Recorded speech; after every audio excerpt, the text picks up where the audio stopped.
www.libradio.org. Alors nous sommes le lundi 16 mars, le Conseil fédéral vient de terminer une conférence de presse exceptionnelle où un certain nombre d'éléments ont été annoncés.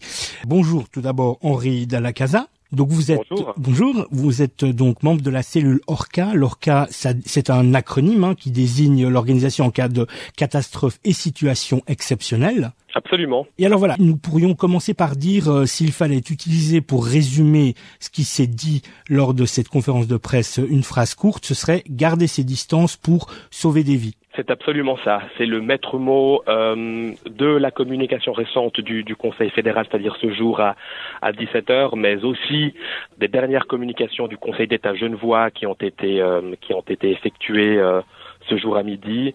C'est vraiment de garder ses distances avec autrui.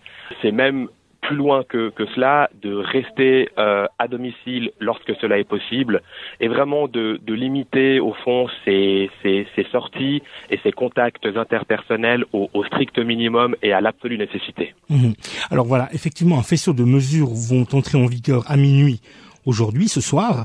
Voudriez-vous peut-être nous en dire la substance ? Alors, ce que je peux faire plus facilement, c'est vous indiquer la substance des mesures qui ont été édictées ce jour par le Conseil d'État, dans la mesure où elles reprennent finalement de façon très très proche les mesures qui viennent d'être annoncées par le Conseil fédéral, c'est-à-dire principalement c'est la fermeture déjà à partir de maintenant, c'est-à-dire de 18h à Genève, des lieux publics tels que les restaurants, les bars, mais également les cinémas, les théâtres, tous les lieux en fait de divertissement ou de contacts sociaux qui ne sont pas essentiels sont fermés, de même que les commerces. Les commerces, à l'exception de certains types de commerces qui vendent notamment évidemment des biens alimentaires, mais aussi les pharmacies, les drogueries. C'est toute une liste en fait d'exceptions que la population retrouve sur les sites officiels et notamment sur le site officiel de l'État de Genève. D'accord. L'autre chose peut-être, si vous me permettez, l'autre chose importante concerne l'interdiction des rassemblements de plus de 5 personnes, c'est-à-dire vraiment l'objectif de limiter au maximum la présence en nombre de personnes et donc bien évidemment de s'en tenir à une distance qu'on évoquait au début de cet entretien. Bien sûr, je me permets de préciser, parce que nous avons eu la demande aujourd'hui, évidemment que cette interdiction du rassemblement de plus de 5 personnes ne vaut pas pour le cadre familial, bien sûr, de la même manière qu'elle ne vaut pas non plus pour éventuellement les secteurs qui maintiennent leurs activités et donc c'est des secteurs d'activité qui sont encore autorisés à poursuivre leurs activités. D'accord. Alors, vous l'avez dit, le Conseil fédéral qualifie la situation en Suisse de, je cite, situation extraordinaire, fin de citation, au sens de la loi sur les épidémies. Donc, comme vous l'avez dit, les magasins, les restaurants, les bars sont fermés jusqu'au 19 avril 2020 au moins. Absolument. Et ensuite, est-ce qu'on sait déjà qu'est-ce qu'il pourrait advenir par la suite et de quelle manière est-ce que les personnes peuvent-elles rester informées ? Alors, peut-être je commence par cette dernière question. L'essentiel, puisque c'est vrai qu'on remarque qu'il y a beaucoup de sources d'informations, l'essentiel durant cette période est d'être informé par les canaux officiels, c'est-à-dire ceux de l'État en priorité. La cellule ORCA, pour laquelle je parle là ici, informe régulièrement sur les réseaux sociaux, c'est-à-dire sur Facebook, sur Twitter, mais également sur le site de l'État de Genève, toutes les informations qui sont nécessaires à la population et à son quotidien. Mais bien sûr, je relève aussi l'importance des médias réguliers, des médias traditionnels, qui eux aussi font leur devoir d'information en rapportant les mesures qui sont annoncées par les autorités. Vous l'avez dit, c'est vrai que l'échéance court jusqu'au 19 avril. C'est une échéance qui est relativement longue, avec l'objectif justement de freiner cette hausse de l'épidémie. Et comme c'est vrai que les autorités l'ont passablement répété ces derniers jours, la situation évolue jour après jour, et donc également les mesures peuvent évoluer tout autant. Mais néanmoins, c'est vrai que maintenant, avec des mesures qui vont durer plusieurs semaines, on peut considérer que on est sur une base qui va perdurer ainsi, donc ces prochaines semaines jusqu'au 19 avril. D'accord. Vous l'avez dit, il faut se prémunir des fausses informations, des rumeurs. Est-ce qu'il y en a-t-il déjà que l'on peut immédiatement démentir? Y en a-t-il certaines qu'on a vu surgir et auxquelles il faut immédiatement tordre le cou? Alors, il y en a effectivement certaines, et je vous remercie de me poser cette question. Elle est importante. Il s'avère que le canton, sur le site de l'État de Genève, a prévu une page en fait de fact-checking qui notamment revient sur certaines affirmations que l'on retrouve notamment sur les réseaux sociaux et puis qui peuvent être soit erronées ou alors pas totalement fondées. Je vous donne un exemple. Lorsqu'on dit que le liquide chaud neutralise le virus, cette affirmation que l'on entend parfois n'est pas fondée, elle est fausse, puisqu'en réalité l'eau chaude ou la fréquence de consommation d'eau n'a pas d'incidence sur ce virus. Bien évidemment, boire de l'eau reste toujours important, au-delà même évidemment du coronavirus, mais c'est typiquement ce genre d'informations que l'on peut lire, que l'on peut voir sur les réseaux sociaux qu'il s'agit d'infirmer quand c'est nécessaire. Mmh. Revenons peut-être à certaines attitudes qu'on a pu observer, et peut-être que là on pourra effectivement peut-être apaiser ces attitudes-là concernant l'alimentaire, les pharmacies, l'approvisionnement. Eh bien, peut-on dire que cela va continuer d'être assuré et que donc il n'est totalement inutile comme ça de se jeter dans les magasins pour essayer de s'approvisionner excessivement?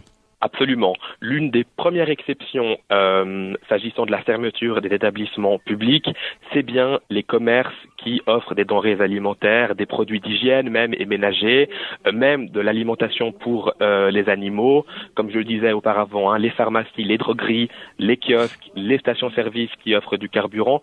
Tous ces établissements-là continueront leur activité normalement, et donc effectivement la population sera à même de continuer à s'approvisionner de façon tout à fait régulière, sans excès, en denrées alimentaires notamment.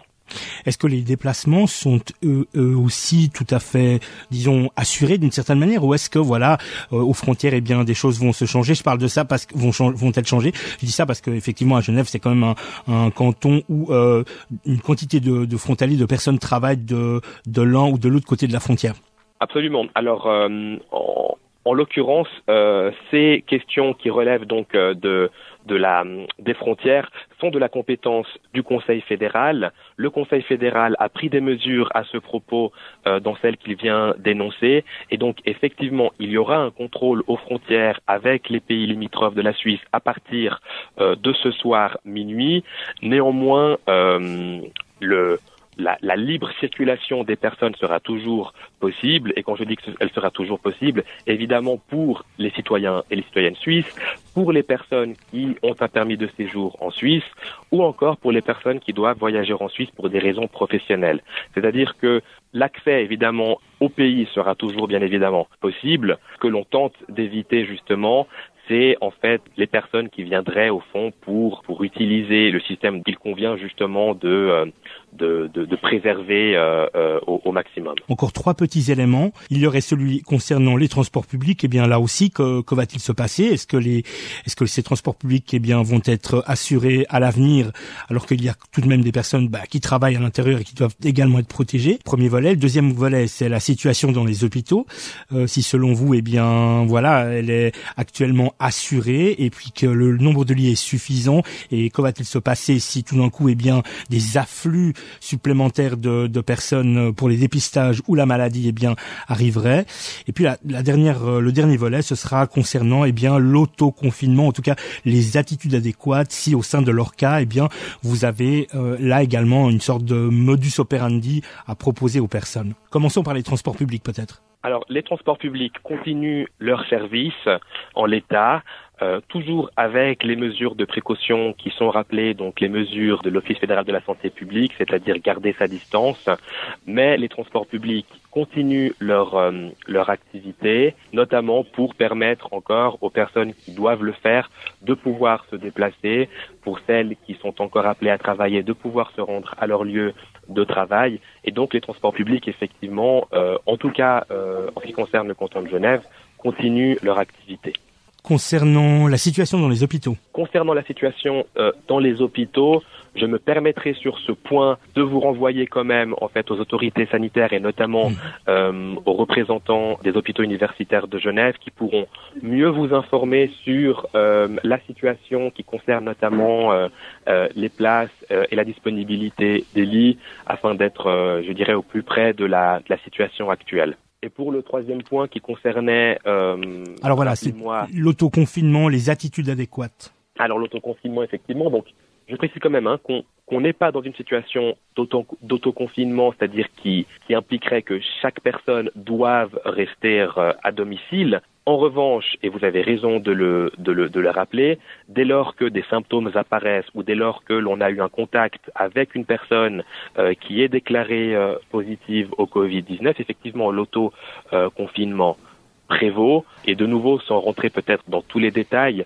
il convient évidemment pour les personnes qui seraient donc confinées d'être en quelque sorte son propre médecin, de voir comment leur situation, leur état de santé évolue et cas échéant bien sûr de prendre contact avec leur médecin traitant qui pourra justement donner les renseignements adéquats en fonction de l'état de santé des personnes concernées. Mais donc voilà, donc de manière générale, on n'est pas dans une situation de confinement généralisé, mais par contre effectivement l'autoconfinement est essentiel pour les personnes qui ressentent des symptômes ou ont eu des contacts avec des personnes qui sont effectivement déclarées positives. Et par ailleurs, je redis ce que je disais au début de l'entretien, plus chaque personne, y compris les personnes qui sont en pleine santé, le plus ces personnes peuvent rester à la maison, le plus nous, tous, population, pouvons rester à domicile, mieux on passera cette période. On peut rappeler bien entendu les recommandations de l'Office fédéral de la santé publique, de l'FSP, concernant justement les bonnes attitudes, les attitudes adéquates à tenir. Bien sûr, effectivement, se laver les mains régulièrement avec de l'eau et du savon, une façon tout à fait convenable de se laver les mains, donc même en absence de solution hydroalcoolique, mais aussi évidemment éternuer dans un mouchoir jetable que l'on jette évidemment immédiatement dans une poubelle idéalement fermée, ou alors éternuer dans le creux de son coude, garder une distance qu'on a appelée sociale au départ, qu'on appelle maintenant une distance vraiment de sécurité avec autrui, qui est donc de 1,50 m, idéalement 2 mètres. Voilà, autant de mesures effectivement que l'on retrouve, qui sont passablement rappelées sur les réseaux sociaux, mais que l'on retrouve aussi, comme vous l'avez dit, sur le site de l'Office fédéral de la santé publique. Henri Delacazette, je vous remercie beaucoup. Vous êtes donc membre de la cellule ORCA. L'ORCA, ça désigne l'organisation en cas de catastrophe et de situation exceptionnelle. Une toute dernière question est-ce que vous voyez d'un bon œil toutes ces initiatives citoyennes de solidarité et d'entraide qui commencent à fleurir à Genève et un petit peu partout en Suisse? Alors, toutes les initiatives d'entraide sont d'abord toujours bien fondées, elles partent d'un bon sentiment, elles peuvent être nécessaires, mais elles ne font sens et elles n'aideront réellement la population que si elles-mêmes respectent aussi ces principes de précaution, ces mesures de sécurité. Je vous donne un exemple. On peut imaginer des bénévoles qui livrent des denrées alimentaires à une population âgée qui ne pourrait pas se déplacer. C'est une bonne chose, mais dès lors, il faut veiller vraiment à ne pas avoir de contact avec la personne âgée ou avec la personne fragilisée qui resterait à domicile. Donc autant de consignes à respecter, y compris lorsqu'on est dans une démarche de bénévolat et d'aide à autrui. C'est vraiment essentiel. Voilà, alors ces consignes, eh bien, on va les rappeler, on va les marteler un petit peu, parce qu'effectivement, on s'aperçoit que de plus en plus de personnes, même dans les allées, on voit des affichettes surgir avec, voilà, je peux aider, je peux aller faire des courses, etc., etc. Eh bien, voilà, il faut rappeler que, eh bien, là avant tout, même, pourrait-on dire, eh bien, les recommandations de garder ses distances, eh bien, on court. Oui. Et je préciserai d'ailleurs à ce point que, en tout cas pour ce qui concerne le canton de Genève, ce jour, le canton s'est adressé aux communes pour que justement des aides, notamment aux personnes fragilisées ou isolées, notamment les personnes âgées, des aides soient mises en place, mais sous la houlette, si vous me passez l'expression, des communes, ou alors d'associations comme la Croix-Rouge genevoise, et qui donc vraiment peuvent assurer un strict respect de ces mesures de sécurité et d'hygiène. Et donc, cela aussi pour rassurer au fond la population qui nous écouterait, la population qui serait peut-être isolée chez elle, que les autorités publiques, les collectivités publiques sont prêtes aussi à prendre contact avec les personnes isolées et donc à assurer ce service minimum de livraison, par exemple, de denrées alimentaires ou simplement de prise de nouvelles pour s'assurer que les personnes vont bien chez elles. Eh bien, merci beaucoup. Pour en terminer, on va peut-être rappeler les liens sur lesquels on peut en confiance aller chercher les informations. Et via, on l'a dit, il y a l'ORCA, via Twitter, via Facebook, les réseaux sociaux.